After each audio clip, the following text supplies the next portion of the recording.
बिस्मिल्लाहिर्रहमानिर्रहीम। Welcome to all of you. ये Tally tutorial की लास्ट वीडियो है। इस वीडियो में मैं आपको सिखाऊंगा कि अगर आपकी कंपनी एक ऐसी जगह पे एक ऐसी कंट्री में इस्टेब्लिश है जो कि मुख्तलिफ़ करेंसीज़ में डील करते हैं। मैं आपको समझाता हूँ। सबसे पहले हम एक कंपनी बना लेते हैं। इसका नाम रखते हैं फॉरेक्स। फॉरेक्स के नाम से मैं कंपनी बना रहा हूँ यहाँ पे। मिसाल के तौर पे आपका ताल्लुक कराची शहर से है और एक ब्रांच आपकी कराची में है, एक ब्रांच आपकी दुबई में है और एक ब्रांच आपकी यूएसए में है।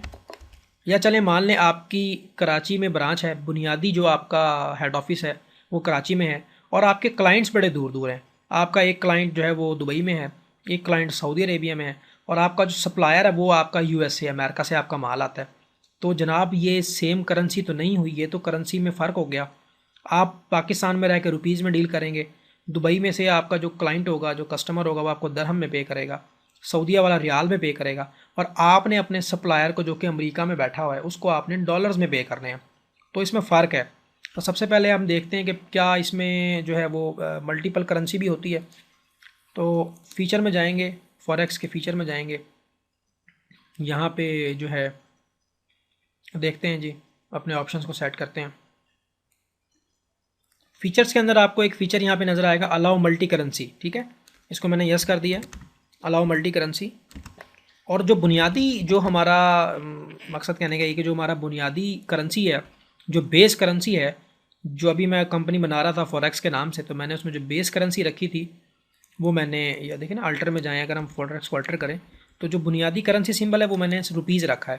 यानी कराची में हमारा दफ्तर है, कराची में हमारी कंपनी है और हम डील करेंगे कि हम कैसे जो है वो मल्टीपल करेंसी में डील कर सकते हैं। तो सबसे पहले मैंने आपकी आसानी के लिए एक जनरल एंट्री पास किया, सिंपल कैश डेबिट 10 लाख रुपए से और कैपिटल क्रेडिट। ठीक है जी, इसको सेव कर देते हैं। अब देखिएगा कि हम लोग काम करते हैं कंप्यूटर्स का। अब कंप्यूटर जो है हमने परचेज़ किए हैं ब्रेन एंड कंपनी से, ये फ्रॉम यूएसए हमने परचेज़ किए हैं। तो हमने 5 कंप्यूटर परचेज़ किए हैं, 5 कंप्यूटर हमने परचेज़ किए हैं और जो है वो $200 का एक है। ठीक है, चले $100 का एक है। तो 5 कंप्यूटर हमने परचेज़ किए हैं अमेरिका से।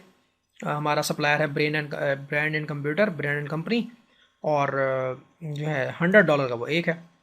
तो उस जब हमने ये लिया तो उस वक्त डॉलर की कीमत जो थी वो 107 रुपये थी at the time of purchase.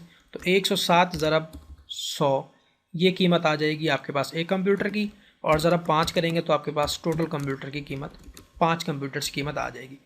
तो चलें जी, सबसे पहले मैं जाता हूँ परचेज़ में और P1 यहाँ पे मैं एक अपना बनाता हूँ अकाउंट पेबल यूएसए, इसको लिंक करता हूँ सन्ड्री क्रेडिटर के साथ। अब यहाँ पे उससे पहले आपने जो चीज़ करनी है, अकाउंट्स इन्फो में जाके ना आपने ये देखें, अकाउंट्स इन्फो में जाके यहाँ पे आपने करेंसीज़ बना लेनी है। मल्टीपल करेंसीज़ नहीं होती, वो करेंसी आपने बनानी है। लेजर के नीचे होता है ये। तो कौन कौन सी करेंसी है हमारे पास? हमारे पास डॉलर है, तो डॉलर बना देंगे। उसके बाद दरहम है, DHM लिख देता हूँ मैं। ठीक है, एक हमारे पास डॉलर है, एक दरहम है, और एक तीसरी करेंसी जो है वो हमारी अपनी ज़ाती है, जो रुपीज़ में हम डील कर रहे हैं।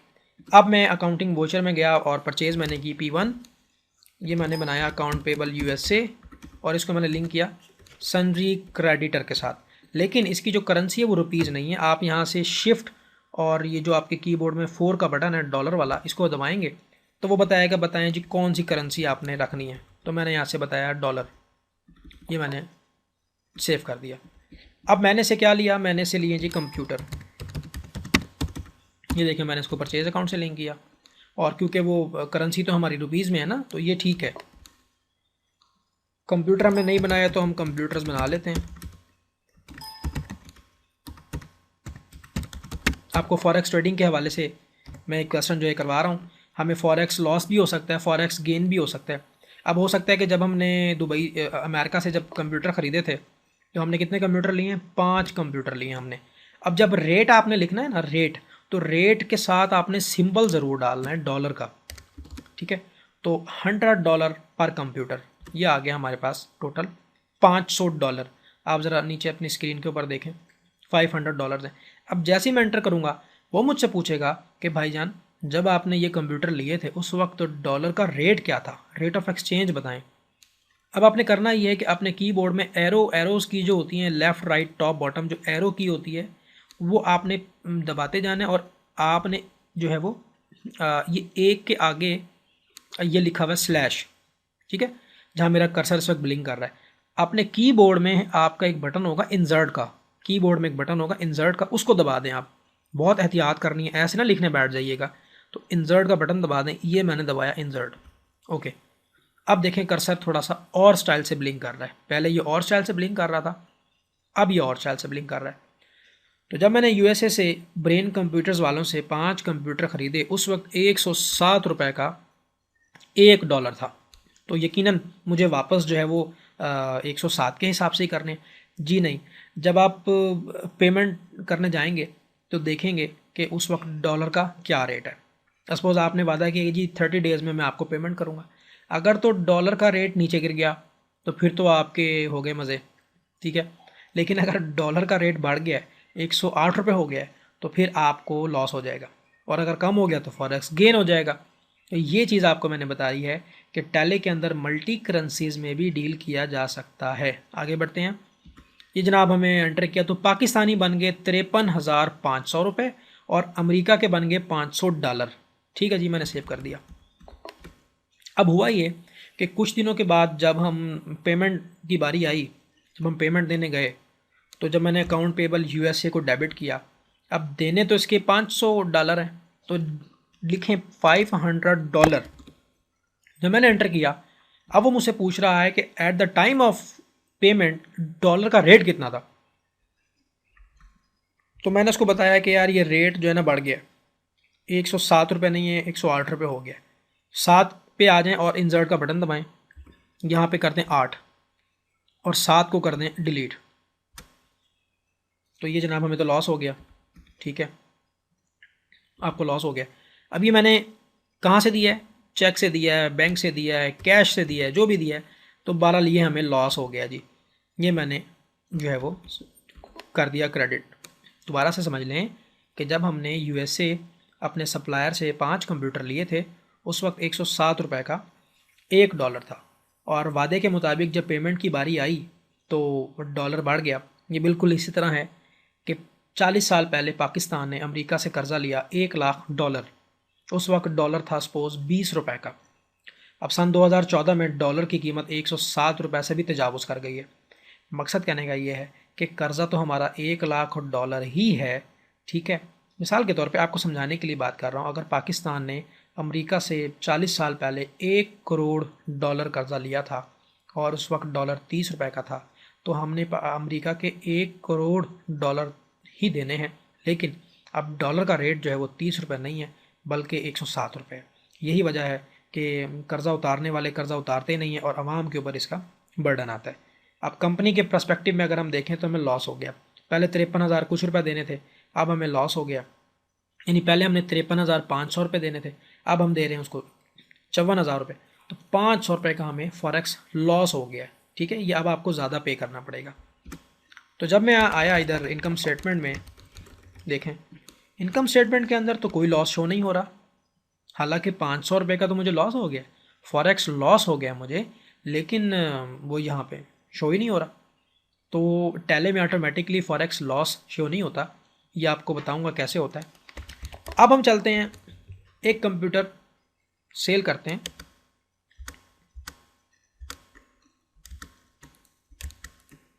देखें अब हुआ ये कि हमारे पास हमारा एक कस्टमर है दुबई में वो रहता है, तो उसको हमने 2 कंप्यूटर बेचे हैं एट 500 दरहम का एक है, ठीक है। और जब हम उसको बेच रहे थे तो उस वक्त दरहम का जो रेट था वो था जी $30, ठीक हो गया। तो जब हमने उसको बेचा तो उस वक्त उसका जो रेट था वो ज़्यादा कर लेते हैं, सपोज हम इसको 1,000 दरहम कर लेते हैं। यानी 1000 दरहम का हमने एक कंप्यूटर बेचा, 2 कंप्यूटर हमने बेचे हैं, और जब बेच रहे थे तो एक दरहम 30 रुपये का था। तो ये बन गया जी 2 कंप्यूटर ज़रब 10,000 और ज़रब 30 रुपये, क्योंकि 30 रुपये का एक है ना। अब जो रकम यहाँ बनेगी अब हम देखते हैं। तो मैं सेल में गया और मैंने लिखा S1 अकाउंट रिसीवेबल दुबई, जो भी आपका क्लाइंट होगा उसका नाम लिखेंगे। मैं अपनी आसानी के लिए आपको एक मुल्क से तशबीह दे रहा हूँ। ये सन्नी डेटर है, लेकिन इसका ताल्लुक रुपीज़ के साथ नहीं है, ये दरहम है, तो दरहम से लिंक करेंगे। ये देखें DHM, सेव कर देंगे इसको। इसको जनाब हमने बेचे हैं 2 कंप्यूटर। सेल्स का लेजर बनाएं, 2 कंप्यूटर, और रेट लिखते वक्त करेंसी साथ लिखना ज़रूरी है। 1000 दरहम का एक है, तो ये बन गए 2000 दरहम। अब वो हमसे पूछ रहा है कि भाई इसका रेट कितना था। तो देखिए ये स्लैश के नीचे आके एरो की मदद से इंसर्ट का बटन दबाएं। अगर आप इंसर्ट का बटन नहीं दबाएंगे तो ये सारा मिटा देगा और इसके ऊपर लिखना शुरू कर देगा, वो गलत हो जाएगा फिर। तो 30 रुपये जो है इसका रेट था, पाकिस्तानी बन जाते हैं ये 60,000 रुपये, और लेने हमने कितने उससे 2000 दरहम हमने उसे लेने। ये देखें ये मैंने कर दिया जी सेव। अब कुछ दिनों के बाद जो वादा तय था, वादा ये था कि 10 दिनों के अंदर अंदर हमारी पेमेंट करनी है। अब 10 दिन गुजर गए, 10 दिन वादे का टाइम आ गया। तो रिसीट्स में जाएं आप, जब आप उसको क्रेडिट करेंगे अकाउंट रिसीवेबल दुबई को, ठीक है, आप यहाँ पे आप लिखेंगे DHM दरहम। कितने दरहम लेने थे आपने उससे जी? आपने उसे 2000 दरहम लेने थे। लेकिन अब आपकी गुड लक ये है कि दरहम 30 रुपये से 31 रुपये का हो गया, तो मैं इसको कर देता हूँ 31। ये देखें ठीक हो गया। तो पहले आपने उसे लेने थे सपोज 60,000 रुपये, अब वो आपको पे करेगा 62,000 रुपये। तो एक तरफ आपको लॉस हो गया, क्योंकि वो आपने अमेरिका के पैसे देने थे 53,500, अब आपने देने 54,000 रुपये, क्योंकि डॉलर का रेट बढ़ गया, और यहाँ से जो है जो दरहम था उसका रेट भी बढ़ गया। तो एक क्लाइंट ने अब आपको 2000 दरहम तो पे करने, लेकिन जब आप उसको कैश कराने जाएंगे तो रेट आपको 31 रुपये मिल रहा है, तो ऑटोमेटिकली आपका कैश बढ़ जाएगा। तो ये हो गया फॉरेक्स गेन। अमेरिका वाले केस में हुआ था फॉरेक्स लॉस, और दुबई वाले केस में हुआ हमें फॉरेक्स गेन, मुनाफा। लेकिन जो प्रॉब्लम आ रहा है वो ये है कि ये प्रॉफिट एंड लॉस की शीट के अंदर आपको ना तो फॉरेक्स गेन दिखाएगा और ना ही फॉरेक्स लॉस दिखाएगा। ये बता रहा है कि 60,000 के कंप्यूटर बेचे थे जिनकी मालियत 21,400 रुपये थी, और 38,600 रुपये आपके पास प्रॉफिट आ रहा है। तो वो आखिर दोनों एंट्रीज गई कहाँ पे? वो इसने बैलेंस शीट में डाल दी हैं। देखें ज़रा, ये देखें इसने क्या किया, इसने लिखा अनएडजस्टेड फॉरेक्स गेन और फॉरेक्स लॉस 1500 रुपये। ये 1500 रुपये कहाँ से आया? मैं आपको समझाता हूँ। जब आपने अमेरिका से परचेज़ किया था, अमेरिका से जब आपने परचेज़ की थी उस वक्त 53,400 रुपये आपने देने थे उसके, ठीक हो गया। और जब डॉलर का रेट बढ़ गया तो 53,400 के बजाय हमने उसको दिए 54,000 रुपये, तो 500 का लॉस हुआ आपको, ठीक है। जब आपने दुबई अपने क्लाइंट को बेचा तो उससे आपका तय हुआ था 60,000 रुपये, 60,000 आपने उससे लेना था। अब हुआ ये कि जब दरहम का रेट बढ़ गया तो उसने आपको दिए 62,000 रुपये, ठीक है। यानी आपको जनाब 2,000 रुपये का मुनाफा हो गया, 2,000 रुपये की आपको इनकम हो गई है। अब हुआ ये कि ये इनकम जो 2,000 हुई है उसमें से 500 रुपये आपका ख़र्चा माइनस कर रहा है। देखिए मैं आपको लिख के दिखाता हूँ। ये फॉरेक्स गेन है। फॉरेक्स गेन कितना हुआ है? सॉरी, फॉरेक्स गेन जो है हमें हुआ है 2,000 रुपये का, और फॉरेक्स लॉस हुआ है हमें 500 रुपये का। तो 2,000 में से 500 निकाल के ये बैलेंस शीट में आपको लिख के दिखा रहा है कि अनएडजस्टेड। अनएडजस्टेड ये तो गलत बात है। तो इसको जनाब हमने ठीक करना है कि ये 1500 बैलेंस शीट में क्यों आ रहा है। ये तो इनकम स्टेटमेंट का आइटम ही नहीं है ना, इनकम स्टेटमेंट का आइटम नहीं है ये। फॉरेक्स लॉस अगर है तो लॉस जो है वो इनकम शीट का आइटम होता है, इनकम स्टेटमेंट का आइटम होता है, और जो इनकम या लॉस है वो दोनों आइटम यहाँ पे आने चाहिए, ठीक है ना। तो यहाँ पे ये नहीं आ रहे। तो अब आपने क्या करना है, इसकी एडजस्टमेंट मैं आपको करवाता हूँ।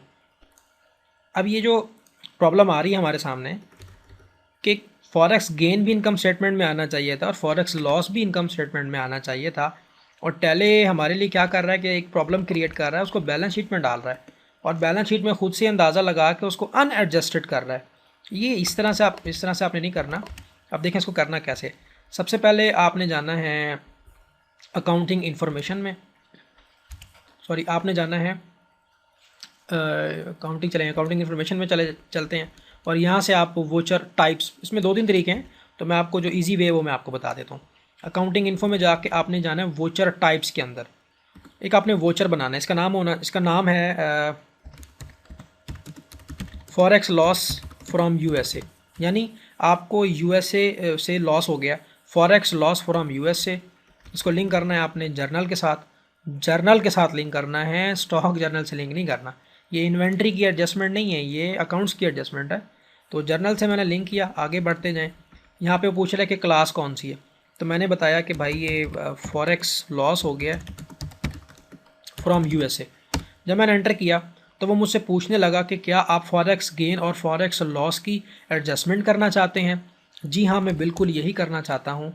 उसके बाद पूछ रहा है कि लेजर बताएंगे, लेजर का नाम, तो लेजर आप बनाएंगे Alt+C की मदद से। यहाँ लिखेंगे आप फॉरेक्स लॉस फ्रॉम यूएसए, और ये इसको लिंक कर देंगे इनडायरेक्ट एक्सपेंस के साथ, क्योंकि आपको लॉस हो गया है ना, इनडायरेक्ट एक्सपेंस के साथ आप इसको लिंक कर देंगे। ये मैंने कर दिया सेव। अब आप आ जाएं अकाउंटिंग वोचर में और जर्नल के ऊपर क्लिक करें। यहाँ पे आपको नज़र आएगा forex loss from USA, forex loss from USA. ये वही वोचर है जो अभी आपने बनाया। उसके बाद क्लास कौन सी है, सेम क्लास है, फॉरेक्स लॉस फ्रॉम यूएसए। अब ये आपको इतना पता होना चाहिए कि लॉस कहाँ से हुआ था, तो अकाउंट पेबल यूएसए यहाँ पे दे दें आप, बस सिंगल एंट्री है ये, ऑटोमेटिकली वो पता लगा लेगा कितने का लॉस हुआ है, और ये जनाब हो गया ठीक। आए अब आपको मैं प्रॉफिट एंड लॉस अकाउंट दिखाता हूँ। ये देखिएगा ज़रा, 500 रुपये आप यहाँ पे आ गए ना, फॉरेक्स लॉस में 500 रुपये आ गए, ठीक है। अब हम चलते हैं जो हमें मुनाफा हुआ है, जो फॉरेक्स गेन हुआ है, उसके लिए एक वोचर बनाएंगे आप। इसका नाम रखेंगे फॉरेक्स गेन फ्रॉम दुबई। इसको जर्नल से लिंक करेंगे, ये जर्नल है आपका, और इसकी क्लास कौन सी है, क्लास का नेम है forex gain from Dubai. Dubai की जगह पे एक्चुअली वो बंदे का नाम आएगा जो आपका कस्टमर है ना। तो एडजस्टमेंट करना चाहते हैं, Alt+C की मदद से एक लेजर बनाएं, फॉरेक्स गेन फ्रॉम दुबई। इसको लिंक कर दें इनकम इनडायरेक्ट के साथ, इनकम इनडायरेक्ट। अब आके अकाउंटिंग वोचर में और जर्नल में जाएं और यहाँ से लिंक कर दें फॉरेक्स गेन फ्रॉम दुबई। ये देखें, जर्नल में जाएं, फॉरेक्स गेन फ्रॉम दुबई, और क्लास कौन सी है, फॉरेक्स गेन फ्रॉम दुबई, और यहाँ पे लिंक कर दें अकाउंट रिसीवेबल दुबई। ऑटोमेटिकली ये आप पता लगा लेगा कि कितना मुनाफा हुआ है, 2000 का हुआ है।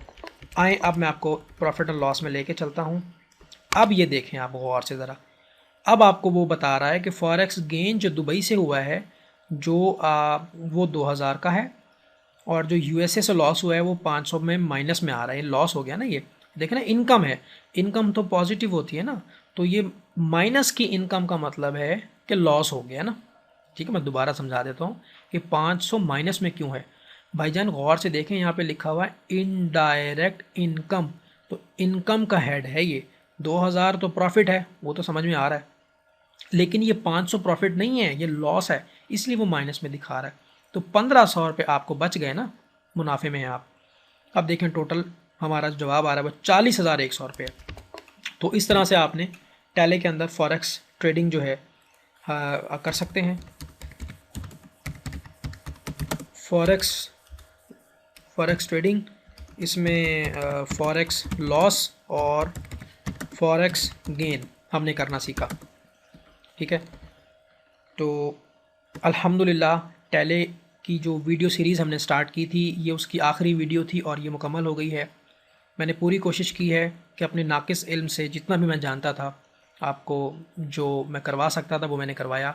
जितने ऑप्शंस टैली के मुझे पता थे, जो मैं जानता था, मैंने भरपूर कोशिश की है कि आपको वन टू ऑल तमाम जो है वो ऑप्शंस बताए जा सकें। मैंने पहले भी अर्ज़ किया था कि सपोज़ अगर इसमें 200 ऑप्शंस हैं तो 200/200 तो मुझे भी नहीं आते, लेकिन मैं जितना आपके लिए कर सकता था वो मैंने किया है।